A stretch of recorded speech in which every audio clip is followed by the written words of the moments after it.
అత్యాధునిక టెక్నాలజీతో నడుము మరియు వెన్నునొప్పికి treatment Tejas spine care Somajiguda Sainikpuri Gachibowli. Kukatpally బాలిక హత్య కేసుకు సంబంధించి ఈరోజు మూడో రోజు ఇన్వెస్టిగేషన్ అయితే అవుతుంది. సో ఇక్కడ మనకి ఆ బాలికకి దూరపు చుట్టం, అలాగే ఇక్కడ బస్తీలో ఉంటారు విష్ణు గారు ఉన్నారు. అసలు దీనికి సంబంధించి బాలిక ఎలా ఉండేది, ఇది ఎలా జరిగింది మాట్లాడే ప్రయత్నం అయితే చేద్దాం. హలో అండి, చెప్పండి. అసలు ఇక్కడ బస్తీలో అమ్మాయి ఎలా ఉండేది? చాలా యాక్టివ్గా ఉండేది, కొన్ని రీల్స్ కూడా చూసాం మనము. సో అమ్మాయి ఎలా ఉండేది, అసలు ఎవరు చేసి ఉంటారు అంటే ఇక్కడ టాక్ ఎలా ఉందండి? అమ్మాయి చాలా యాక్టివ్గా అమ్మాయి.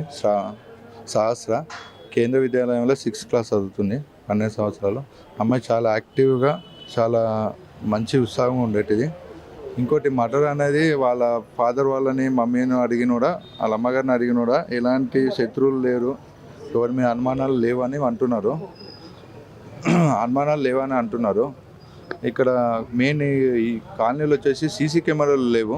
గతంలో కూడా ఇప్పుడు డిపార్ట్మెంట్కి కానీ ఏసీపీ గారికి సిఐ గారికి గతంలో నుంచి కూడా మేము మా కాలనీ నుంచి లెటర్ ఇస్తున్నాము, కానీ ఎలాంటి స్పందన అయితే లేదు ఇప్పటి మనకు. సో అంటే అవుట్ సైడర్స్ అయితే ఎవరు నాట్ అలౌడ్ అని అక్కడ బోర్డు కూడా ఉంది బిల్డింగ్కి సంబంధించి. సో ఎవరు రాలేదు ఆ టైంలో అని కూడా చెబుతున్నారు. మరి ఎవరై ఉంటారు అంటే ఆల్రెడీ ఒక అనుమానితుల్ని బిల్డింగ్కి సంబంధించి ఇప్పటికి అదుపులోకి తీసుకొని విచారిస్తూ ఉన్నారు. సో బిల్డింగ్లో అంటే మీరు దగ్గర చుట్టాలని అంటున్నారు కాబట్టి బిల్డింగ్లో వాళ్ళు ఫ్యామిలీ వాళ్ళు ఎలా ఉండేవారు నేబర్స్తోనే? అలా బిల్డింగ్లో ఆ రోజు ఓనర్స్ కూడా అందుబాటులో లేరు. ఇంట్లో వాళ్ళు అప్పుడే బయటికి వెళ్ళడం జరిగింది. లేకుంటే వాళ్ళ ఓనర్స్ వాళ్ళు ఎప్పుడు ఉండేటోళ్ళు. డెలివరీ బాయ్స్ వచ్చినా కూడా ఏ ఫ్లోర్స్ ఉన్నా వాళ్ళ కిందికి వచ్చి తీసుకెళ్ళాలని చెప్పి స్ట్రిక్ట్గా చెప్పేవారు వాళ్ళు. కానీ అదే రోజు ఓనర్స్ లేకపోవడం కొంచెం ఇబ్బందికరంగా ఉన్నది తెలుసుకోవడానికి, వాళ్ళు ఎవరు అనేది గుర్తించడానికి ఉన్నది. ఇప్పుడైతే పోలీసులు సంజీవ్ రావు అనే ఒక అనుమానితునైతే ఇప్పుడు తీసుకున్నారు. సేమ్ బిల్డింగ్లో ఉండే 2nd ఫ్లోర్లో ఉండే వాళ్ళని అయితే విచారిస్తున్నారు, అదుపులోకి తీసుకున్నారు అనుమానితుడుగా అని అంటున్నారు. సో ఆయన గురించి మీకు ఏమైనా తెలుసా? ఆయన బిహేవియర్ ఎలాంటిది, ఆయన ఎలాంటి వారు? సంజీవ్ రావు గత 15 సంవత్సరాల నుంచి ఈ కాలనీలు ఉంటున్నారు. ఇతర బిల్డింగ్లలో రెంట్కుంటున్నారు. వాళ్ళ మిసెస్ పేరు సరస్వతి. ఆమె ఇక్కడ ఇంట్లో పని చేసుకుంటూ బతుకుతుంటారు. వాళ్ళకి 2 అమ్మాయిలు. సంజీవ్ మాకైతే ఈ నెల నుంచి ఎలాంటి గొడవలలో కానీ ఇప్పటి వరకు ఎలాంటి దాంట్లో పాల్గొనలేడు. అతను చాలా మంచి వ్యక్తే, మాకు తెలిసిన మటుకైతే మంచి వ్యక్తే ఉన్నారు.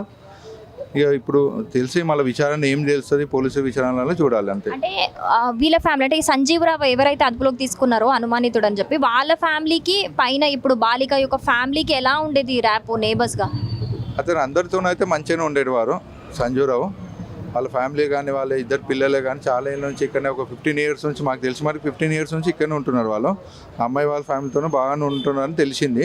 కానీ మళ్ళీ పోలీస్ విచారణ అతనికి ఏం చూసి పట్టుకెళ్లారో మాకు ఇంకా ఏం తెలుసలేదు. వాళ్ళ ఇంట్లో కూడా వెళ్ళి అడిగిన కూడా ఏం సరైన సమాధానం చెప్తలేరంట పోలీసు వాళ్ళు.